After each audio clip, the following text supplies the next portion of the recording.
This podcast is intended to introduce religious feminists to each other and to feminists working on other kinds of issues so that we can learn from each other and collaborate more. For our first episode of the Religious Feminism Exponent podcast, we're going to start at home and talk about our own brand of religious feminism, Mormon feminism. And when I say that, I want to clarify that within Mormonism, there are some different kinds of Mormons. We're going to be talking about Mormon feminism within the Church of Jesus Christ of Latter-day Saints, which make up the majority of Mormons. However, there are other groups of Mormons. For example, the Community of Christ tends to have more progressive policies towards women. And there are also several Mormon fundamentalist sects that have much less progressive policies towards women. We aren't going to talk about those today. And I want to introduce my colleague, Nancy Ross, who's going to help me out with this discussion. Nancy, want to say hi? Hi, I'm excited to be here. Let's talk a little bit about the things that we appreciate about our Mormon community. One thing that I love about it is that as a missionary, as a church teacher, because we have a lay clergy, I have a lot of opportunities to teach and to expound the scriptures, to learn more about them by teaching, which is something that's always been very meaningful to me and something I've always enjoyed. What about you, Nancy? But when I was participating in the LDS Church, I feel like when you are feeling that strength of community and love and support, that is a really beautiful thing. I think about a time when my kids were little, and I have two children and they're very close in age.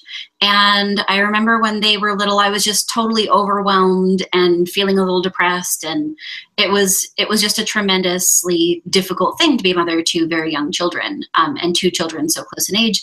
And I remember my visiting teachers, which is kind of a program that we run in the LDS Church where women visit each other to offer support and love. And one of my visiting teachers I ended up having for a very long time, for probably like 7 years.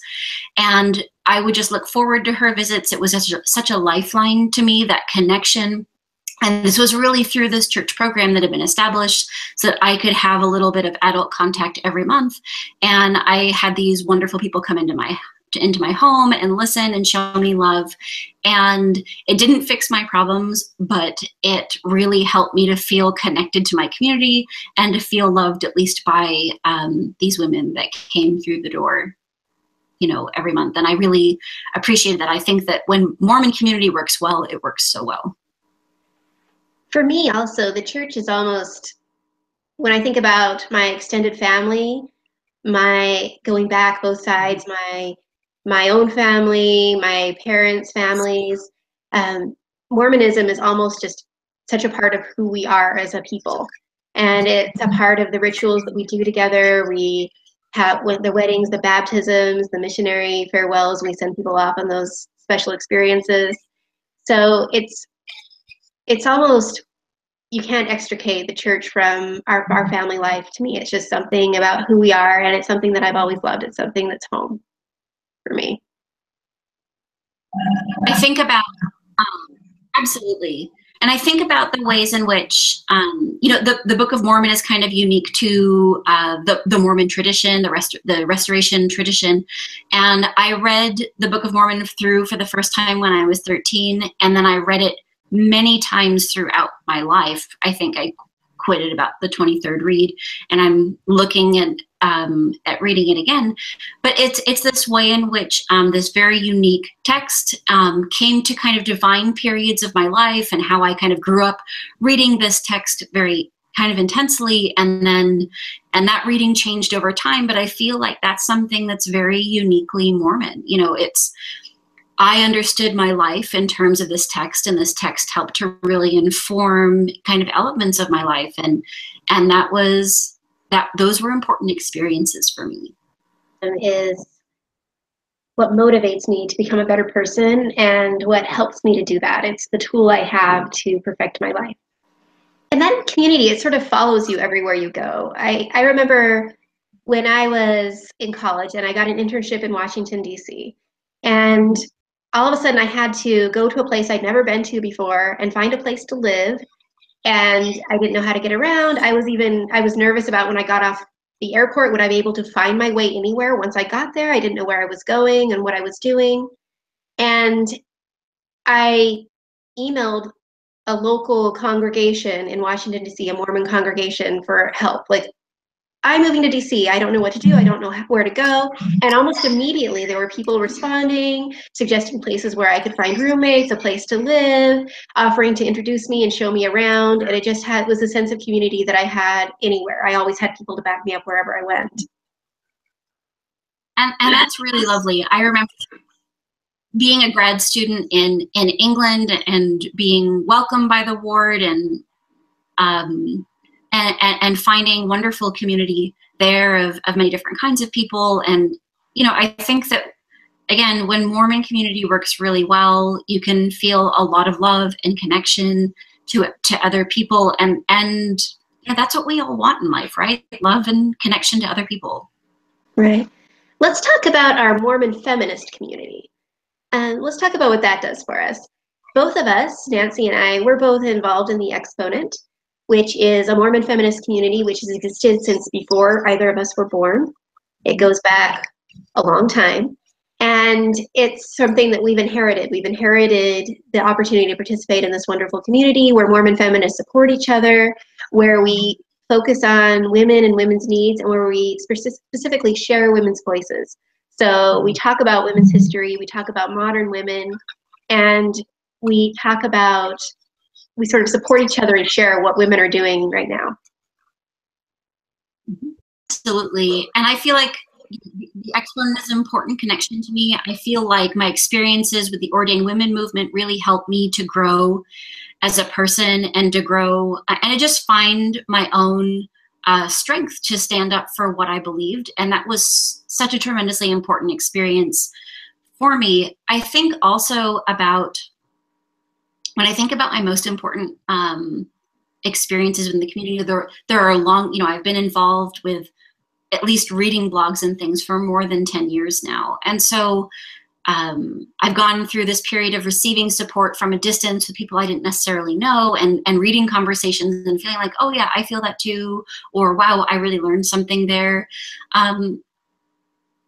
But we also have things like Mormon Feminist Girls Camp, where we get together during the summer with our kids and we try to kind of pass on some of the things that we have learned about Mormon feminism and to share our values about inclusion and community and love of sisterhood.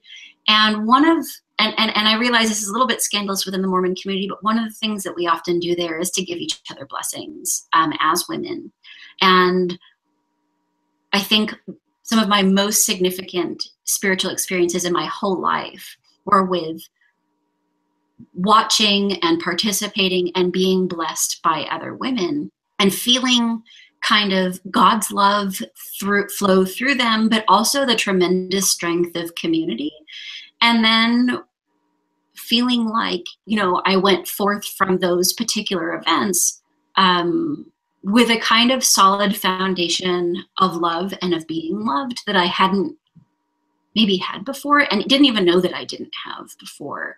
And I feel like when we are loved deeply, because we're perfect people, but because we are imperfect people, and being loved and supported in that, I feel like we can make better choices and be better people as a result of acting from a place of being loved through and through and very solidly. And those were very special experiences for me and continue to remain important experiences of community. You know, when we are loved, when we know we are loved, we can be our best selves.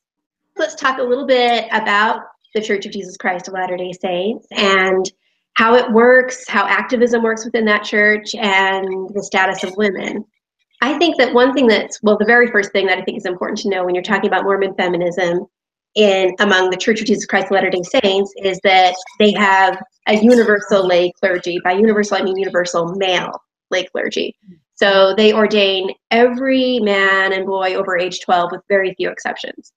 So this creates a situation among Mormons in which virtually every male member of the church outranks every woman. Right.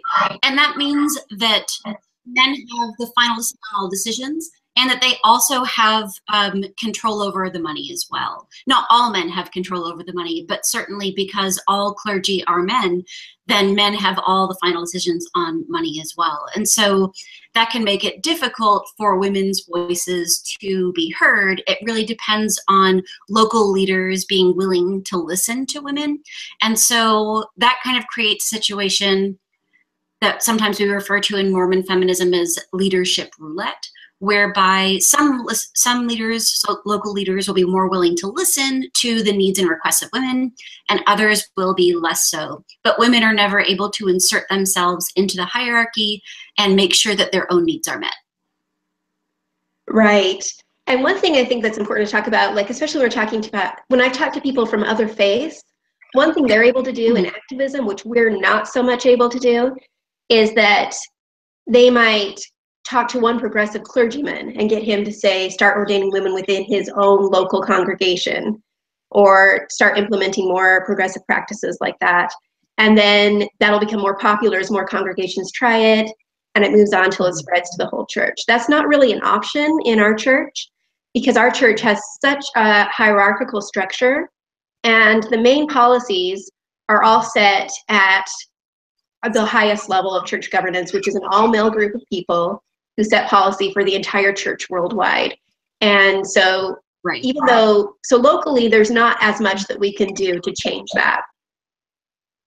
Right. Where in a lot of other traditions, congregations themselves have a certain degree of power.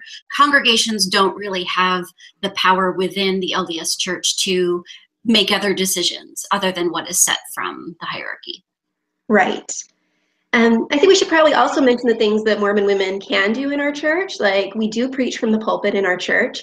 However, I say that with a modifier, because on a local level, I'd say that women almost preach from the pulpit as often as men do. But when we look at like our big general meetings where the real doctrine is set and the curricula is set and followed, those are our general conferences. They happen twice a year. And at those meetings, you only have just a couple of women speak, while 30 to 40 men speak. And so it really is dominated by men. Yeah, that's a tricky one, because women don't have the opportunity to speak, but we also don't have as much of an opportunity to speak, and we never set who speaks. So those things are tricky. And we do have both church-wide leaders for women and local leaders for women. But ultimately, all of their decisions are still subject to approval by the men who are over them. And so there's a lot of tension that is created there. And not only are the decisions approved by men, but those women themselves are selected by men. Women don't choose their own leaders in our church. I think another thing that goes with that too is where even in these minimal kind of authority that women have in women's groups and in women and children groups, this authority is actually limited to over women and children, while men in our church preside over everyone. So women really are always below, even when they're in a leadership position. Should we talk a little bit about the goals of the Mormon feminist movement and what Mormon feminists are trying to do within our faith? Of course, there are different kinds of Mormon feminists who have different goals. Personally, I happen to be someone who strongly believes in the ordination of women. And I believe that that really needs to be the main goal, because I don't see us making progress on these other smaller issues or maintaining that progress, even if we make it without the ordination of women, because women are so excluded from decision-making authority in our church. And I think that something that goes with it is the Mormon feminism, and for those of us who believe in that women should be ordained, is that if the LDS Church were to get to a place where it could ordain women, that wouldn't be like the end. That would be like the beginning, because what we would be doing is allowing women to make decisions and to make financial decisions and counseling sorts of decisions and policy decisions. And our goal would be that hopefully then that having women's voices at every level of the church would help us be able to make more inclusive policy and more inclusive curricular materials. And so I think it's important to see that we want the ordination of women because we want women's voices heard at all levels of church administration, not just for simply women to be ordained, but really women aren't well represented in the church hierarchy. And that's a very real problem. Exactly. And I think it's probably a good point to mention here that Nancy and I are both activists, and we've both been very much involved in the group Ordained Women, which is seeking ordination of women in the church. So that is the perspective that both of us happen to come from. However, there are other groups of Mormon feminists who have different kinds of goals. There are Mormon feminists who are seeking to change those policies that Nancy talked about without ordination, sort of make those changes in the meantime, and maybe even instead of ordination, because some women don't care as much about that. And there's a lot of church policies that people are interested in changing. Then there's also a part of Mormon feminism which wants to seek greater recognition for the kinds of spiritual needs of women, so, and for a kind of different sort of spirituality. Over the history of the LDS Church, you know, women have acknowledged spiritual gifts and responsibilities and powers which were kind of taken away during the course of the 20th century. And we want acknowledgement for things like the idea that God may have a wife, and that we call her Heavenly Mother, and that we want to be able to include her in our language about the divine, and to be able to perhaps even pray openly and in church meetings in ways that include the idea of a feminine divine, as well as just our traditional idea of Heavenly Father and the masculine divine. And so there are these ideas that kind of are associated with having divine models for women that kind of speak to women's experiences. Right. There are a lot of women who are working to sort of bring back traditions that we used to have in the past, like present in our church, pretty much men are the only ones who give blessings. And that wasn't always the case. There was a time when women were giving spiritual blessings, and many women would like to see that come back. There are also some past practices, like polygamy is the main one, which we've had in the past, which still affect our doctrine today and our practice today. We still have our policies around marriage and divorce, and the wording that we use in those sacred ceremonies still reflects on those practices we've abandoned over 100 years ago. And so that's another thing that people would like to see change. So in recent years, we've had some pretty intense activism within Mormon feminism to try to create some different kinds of changes in the LDS Church. And for many of us within the Mormon feminist community, we feel like we had a little bit of progress with activist actions like Wear Pants to Church Day or Let Women Pray, where we asked church leaders to allow women to pray in our general conferences, and to consider maybe more expansive roles for women. But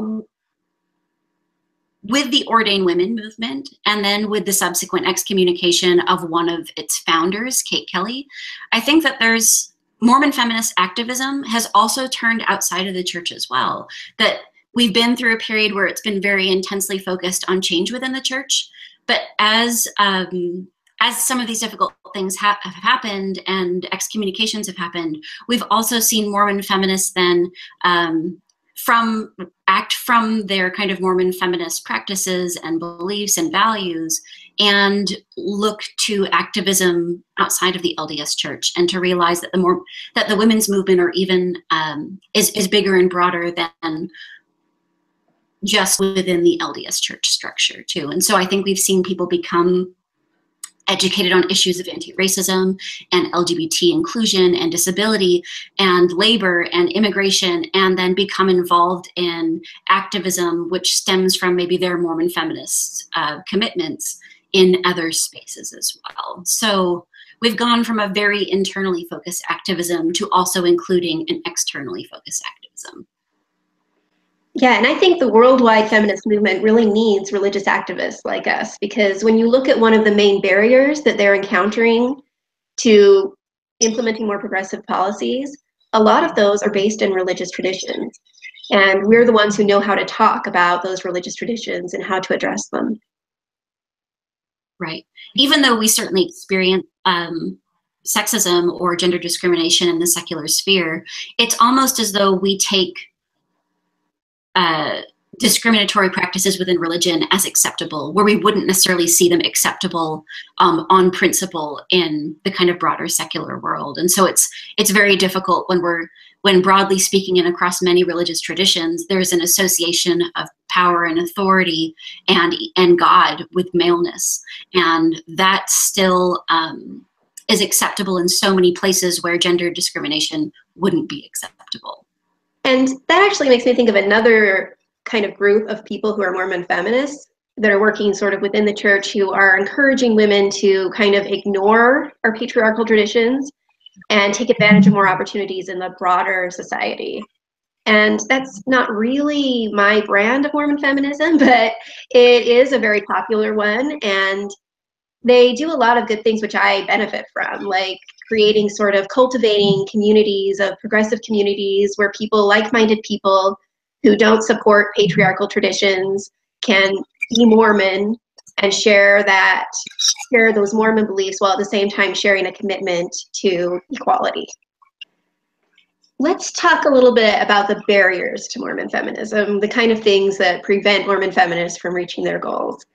When we're talking about within internal church policies, I think one of the biggest barriers is that within our church, we don't have any sort of system for communicating with church leaders and addressing church policies. We don't have public forums.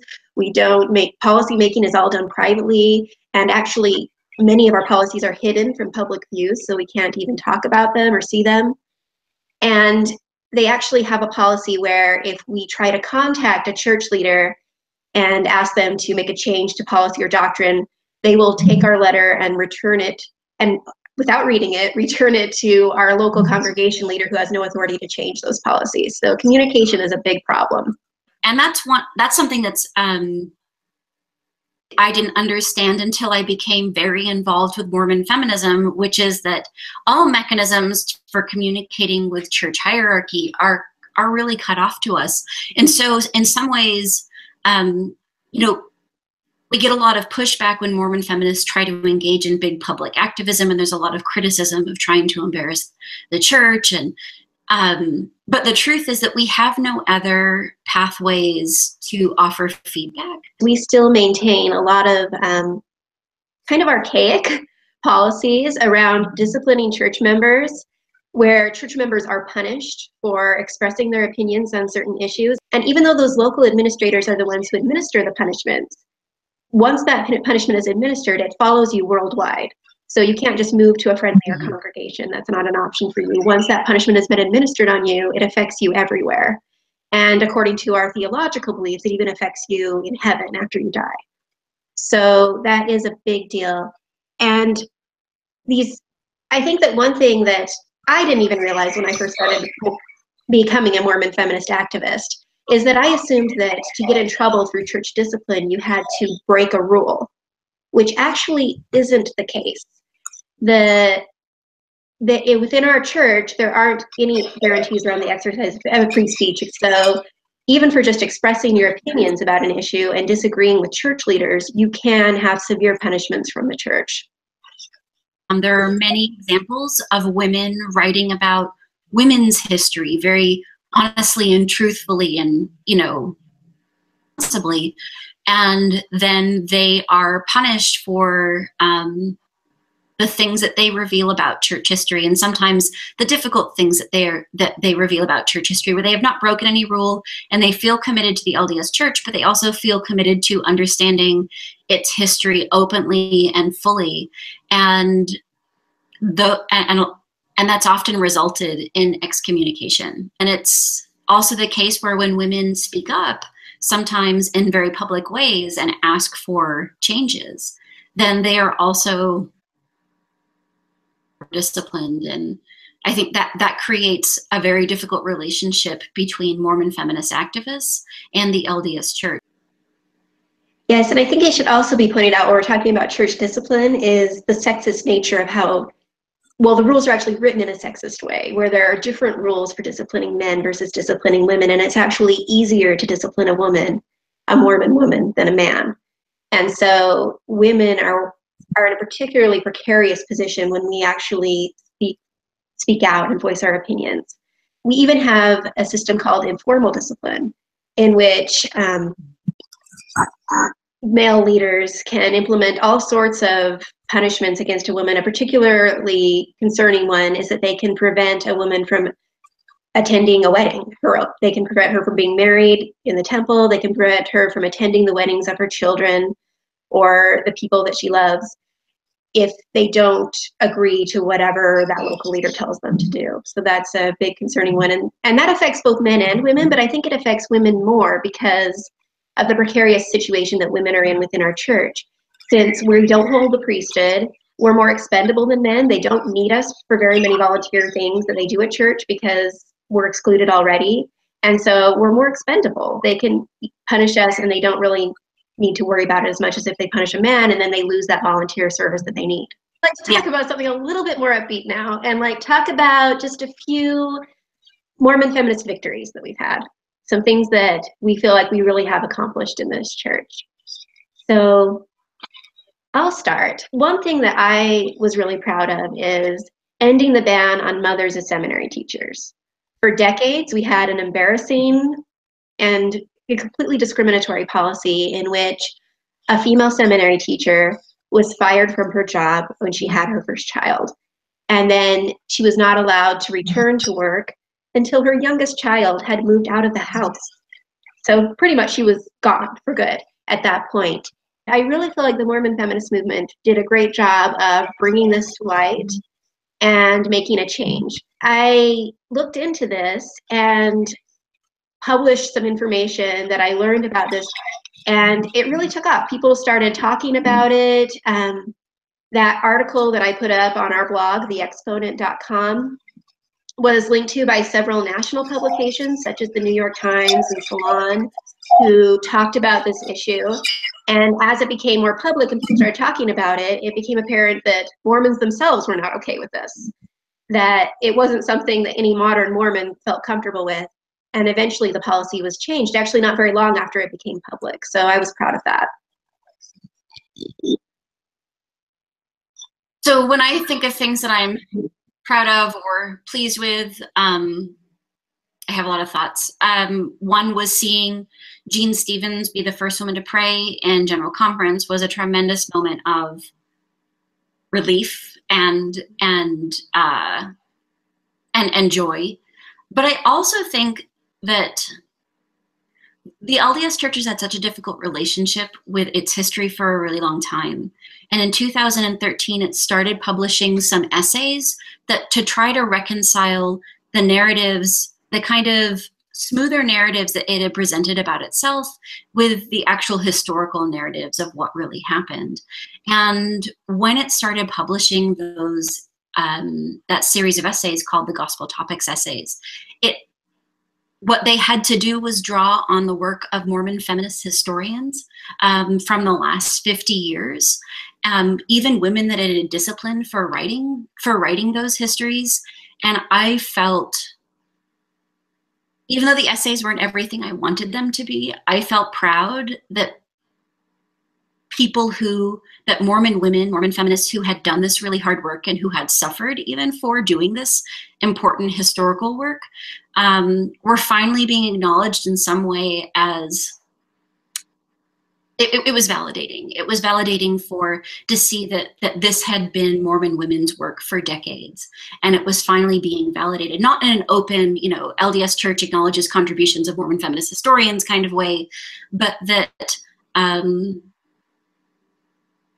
Mormon feminist historians had brought up as being difficult and challenging were in fact being acknowledged, that those issues are finally being acknowledged as both real and historical and as challenging. And I feel like that's a huge part of Mormon feminist contribution to the LDS Church is writing Mormon women's history. Something that we've been working in Ordained Women was trying to separate the belief among Mormons that priesthood was the same thing as manhood. I mean, it made sense because of the way we universally ordain men and don't ordain any women, that it just feels to Mormons like priesthood is the same thing as manhood.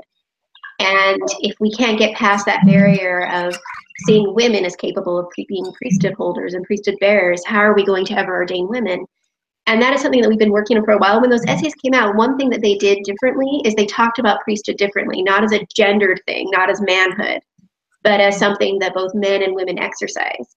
Albeit they, I don't think they went far enough for either of us, of course. But one thing that was nice about those essays is that they kind of tried to push that away and have priesthood not be so much about manhood, which I think is an important first step towards getting there. I'm going to ask these other people that we talked to in the course of this series about their advice for us, about what we can learn from them as we continue to work within Mormon feminism and within global feminism. But right now I was wondering if we have any advice for everyone else, the things that we've learned within the Mormon feminism movement that we think would help those working in other kinds of feminist movements.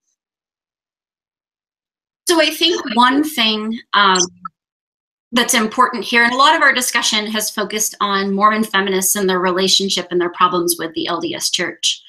But I think that one thing that has happened, I've seen this in myself and I've seen this in a lot of other people, which is that when we come together and provide community support and when we provide education for each other as women and as feminists and as people who are trying to be more open and accepting and understanding, that we realize that it's not just the kind of little battles or the bigger battles that we have with the LDS Church that are important here, but rather the ways in which we grow and we change and we develop. One problem I think that we have in the Mormon feminist community is that we have been so centered on changes within the LDS Church that we haven't necessarily looked at changes that we need to make in our own organizations.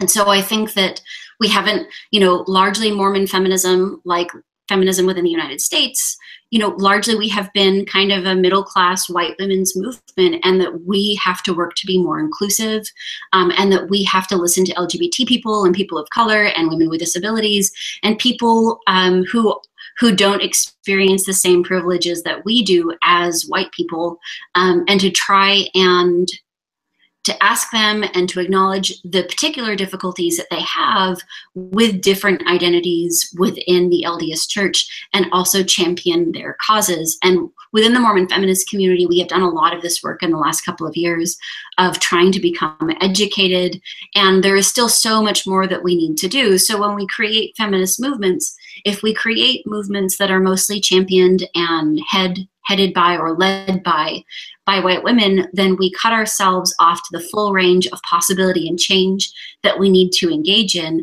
And that is a critical piece of this, that we will grow and develop and change and become better Mormons and better feminists as we become more inclusive, as we understand the concepts of intersectionality, and as we seek to embrace not just our own causes and to kind of champion the issues of our own oppression, but also for other people who have different identities.